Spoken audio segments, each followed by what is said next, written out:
افإن مات، اگر اس فا کے ساتھ جو الف ہے جس پر آپ کو گول دائرہ نظر آ رہا ہے، افا، اگر گول دائرے کا نشان نہ ہوتا تو ہم پڑھتے افا امات، لیکن چونکہ گول دائرے کا نشان لگا ہوا ہے تو اب کس طرح پڑھیں گے؟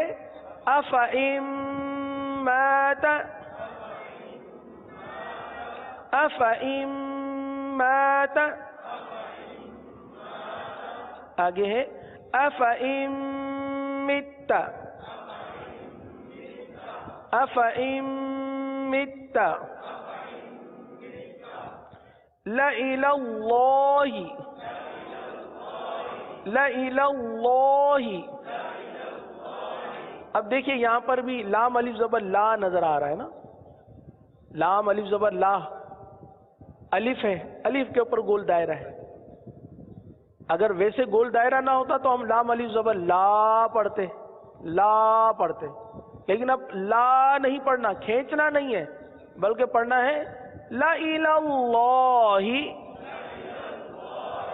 لإلى اللہ، آگے ہے لإلى الجحیم، لإلى الجحیم، آگے ہے لشیء، لشیء، یہاں پر بھی دیکھیے شین کے ساتھ الف جو ہے، الف پر گول دائرے کا نشان ہے، اگر الف پر گول دائرے کا نشان نہیں ہوتا تو یہ لشا پڑھا جاتا، لیکن چونکہ الف پر گول دائرے کا نشان آ گیا، الف ختم ہو گیا، الف کو نہیں پڑھنا، شین کو یا کے ساتھ ملا کر پڑھنا ہے۔ اب مثال کے طور پر اگر اس کی ہجے کی جائے تو شین یا زبر شی، شین یا زبر شی، یوں پڑھا جائے گا، لشیء، لشیء، آگے ہے لیکنہ اللہ، اللہ عز و جل کے لام کو پر ادا کیجئے، لیکنہ اللہ، اب دیکھیے 15ویں پارے سورۃ الکہف میں یہ کلمہ آیا ہے، تو جب ہم تلاوت کریں تو 15ویں پارے کی تو ہمارے ذہن میں یہ بات ہونی چاہیے کہ اس طریقے کے الف آتے ہیں جن پر گول دائرے کا نشان ہوتا ہے، اور یہ ہم نے سیکھا ہے، تو اب یہ ہے کہ اگر ایسے گول دائرے کے نشان آئیں گے تو اس الف کو نہیں پڑھیں گے، تو توجہ ہوگی تو پھر ادائیگی درست ہو سکے گی۔ لیکنہ اللہ ملئہ، ملئہ، اچھا یہاں لکھا ہوا ہے ہر جگہ، انا اس کے نیچے بھی لکھا ہوا ہے ہر جگہ، تو اس کا مطلب یہ ہے کہ انا، حمزہ زبر آ، نون الف زبر نا اور الف کے اوپر گول دائرہ، یہ انا، اور یہ ملئہ، یہ جو آپ کو کلمہ نظر آ رہا ہے، یہ پورے قرآن میں جہاں جہاں بھی موجود ہیں، اگرچہ گول دائرے کا نشان ہو یا نہ ہو، گول دائرے کا نشان ہو یا نہ ہو، پورے قرآن مجید میں جہاں جہاں یہ حرف آ جائیں ان الف کو نہیں پڑھیں گے، جیسے انا لکھا ہوا ہے لیکن ہم پورے قرآن میں کیا پڑھیں گے؟ انا، کیا پڑھیں گے؟ انا، جیسے سورۃ الملک میں بھی آتا ہے۔ اسی طرح ملئہ، یہ بھی قرآن کریم میں جہاں بھی آ جائے تو ملا کی لام کو کھینچ کر نہیں پڑھیں گے بلکہ بغیر کھینچے پڑھیں گے، ملئہ۔ آگے ہے ان تبوء،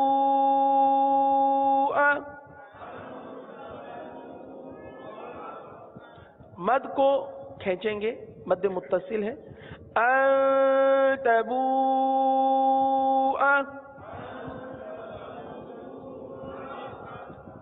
وَلَأَوْضَعُوا، وَلَأَوْضَعُوا،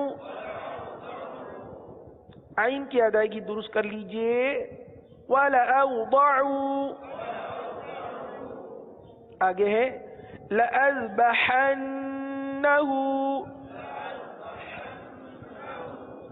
زال کی ادائیگی درست کرنی ہے، زال کو زا نہیں بنانا، زال کو زال ہی پڑھنا ہے، لَأَذْبَحَنَّهُ، لَأَنْتُمْ، لَأَنْتُمْ، آگے ہے من نبئی، من نبئی، اب دیکھیں با کے ساتھ الف ہے لیکن الف پر گول دائرے کا نشان ہے، اس لیے با کو دراز نہیں کریں گے، کھینچیں گے نہیں، من نبئی، آگے ہے وَمَلَئِهِمْ، وَمَلَئِهِمْ ثَمُودَ، ثَمُودَ وَثَمُودَ، وَثَمُودَ، ہاں وَثَمُودَ نہیں پڑھیں گے بلکہ وَثَمُودَ، إِنَّ ثَمُودَ، تختی نمبر 19 کی لائن نمبر 5، اس کا پہلا کلمہ ہے إِنَّ ثَمُودَ۔ اچھا یہ بھی یقیناً معلوم ہوگا، لیکن جو اسلامی بھائی کل نہیں تھے تو ان کے لیے عرض ہے کہ یہ زائد الف کا قاعدہ ہے۔ زائد الف قرآن کریم میں ایسے الف جن کے اوپر گول دائرے کا نشان ہو، قرآن کریم میں بعض مقامات پر ایسے الف آئے کہ جن پر گول دائرے کا نشان ہوتا ہے تو اس الف کو نہیں پڑھا جاتا، اور اسی زائد الف کو سمجھنے کے لیے، سیکھنے کے لیے کہ وہ زائد الف آ جائے تو اب وہ کلمہ کس طرح ادا ہوگا، اس کو سیکھنے کے لیے ہم اس سبق کو پڑھ رہے ہیں۔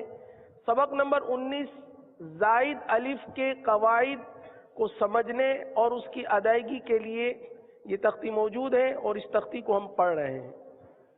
پڑھیں ان ثمود، آگے لتتلو، لتتلو، آپ دیکھ سکتے ہیں میرے پیارے میٹھے اسلامی بھائیوں کہ لتتلو واو کے ساتھ الف بھی ہے، لیکن الف پر چونکہ گول دائرے کا نشان ہے اس لیے اس الف کو نہیں پڑھیں گے، لتتلوا کے بجائے، یعنی لتتلوا پڑھنا چاہیے لیکن گول دائرہ آ گیا، اب ہم الف کو نہیں پڑھیں گے تو اب پڑھیں گے لتتلوا، لتتلوا، لن ندعو، لن ندعو، آگے ہے لیربو فی، لیربو فی،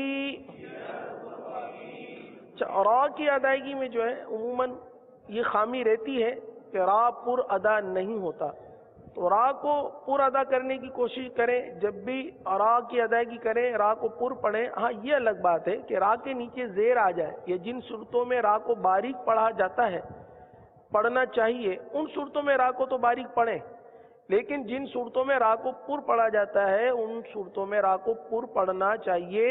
جیسے یہاں پر را پر یہ را ساکن ہے اور را ساکن سے پہلے زبر آ گیا تو را کو پر پڑھیں گے، تو اس را کو پر پڑھ لیجئے، لیربو فی، آگے ہے لیبلو، لیبلو ونبلو سلاسل، سلاسل قواریر، قواریر۔ اب یہ تو تختی نمبر 19 تقریباً ختم ہو چکی، لیکن ایک لائن رہ گئی ہے، یہ ایک لائن اس میں تھوڑی سی تبدیلی ہے۔ تبدیلی یہ ہے کہ پڑھنا تو زائد الف کو اسی طریقے سے کہ گول دائرے کا نشان آ جائے تو الف کو نہیں پڑھیں گے، لیکن اس میں وصل اور وقف، وصلن اور وقفن دو صورتیں آ گئی. یعنی وصل میں یعنی جب ملا کر پڑھا جاتا ہے، جب ملا کر پڑھا جاتا ہے اس کو وصل کہتے ہیں. وصل میں زائد الف کو نہ پڑھیں، جیسے ابھی ہم نے پڑھا وصل میں زائد الف کو نہ پڑھیں، لیکن جب اس کلمے پر وقف کریں جس پر گول دائرے کا نشان ہے جو زائد الف ہے، جب اس پر وقف کریں گے تو اب اس الف کو پڑھیں گے. یہ 6 کلمات جو ہے، یہ جو 6 کلمات آپ کے سامنے نظر آ رہے ہیں، لاکنہ سے لے کر انا تک، یہ تمام کے تمام وہ کلمات ہیں کہ اگر ان کو وصل میں پڑھیں گے یعنی ملا کر پڑھیں گے تو الف کو نہیں پڑھیں گے، یہ زائد الف ہے. لیکن جب اس پر وقف کریں گے تو اب اس الف کو پڑھیں گے. کس طرح؟ اس طرح. پہلے آپ نام لیں گے، میرے ساتھ پڑھ لیجئے. وصل، لیکن، وقف، لیکن. صحیح ہے؟ یعنی وصل میں الف کو نہیں پڑھیں گے، وقف میں الف کو پڑھیں گے. دوبارہ وصل، لیکن، وقف، لیکن. آگے وصل، الظنون، وقف، الظنون. دیکھیں ظنون کی آواز آ رہی ہے تو ادائیگی درست کر لیجئے. دوبارہ پڑھ لیتے ہیں. وصل، الظنون، وقف، الظنون. آگے ہے وصل، الرسول. صحیح ہے؟ وصل میں زائد الف کو نہیں پڑھیں گے. وصل، الرسول، وقف، الرسول. آگے وصل، السبیل، وقف، السبیل. آگے وصل، قواریر، وقف، قواریر. آگے ہے انا. اب انا کو کس طرح پڑھیں گے؟ اچھا یہ ہر جگہ پر ہوگا، صحیح نا؟ ہر جگہ انا جب بھی آ جائے الف، حمزہ والی الف نہیں، صحیح نا؟ الف، صحیح نا؟ الف اور ساتھ میں نون الف زبر نا. یہ پورے قرآن میں جہاں جہاں جہاں آ جائیں جب آپ وصل میں پڑھیں گے تو ان کو انا پڑھیں گے. جیسے سورۃ الکافرون میں آپ پڑھتے ہیں وَلَا أَنَا عَابِدٌ مَّا عَبَدتُّمْ. تو یہ انا پورے قرآن میں جہاں جہاں جہاں بھی آئیں گے ہم ان کو انا پڑھیں گے. لیکن جب اس انا پر وقف کرنا ہوگا، جب اس انا پر وقف کرنا ہوگا، ہماری سانس ٹوٹ رہی ہے یا مطلب ہے کہ ہم مزید نہیں پڑھ پا رہے، یہاں پر وقف کرنا ضروری ہو گیا ہے، اب یہاں وقف کر ہمارا ہو جائے گا، تو ایسی صورت میں بھی اس انا کو کھینچ کر پڑھیں گے وقف میں. اور اگر ملا کر پڑھتے ہیں تو بغیر کھینچے پڑھیں گے. صحیح؟ اس کو بھی پڑھ لیجئے. وصل، انا، وقف، انا، وصل، انا، وقف، انا. الحمدللہ تختی نمبر 19 کا اختتام.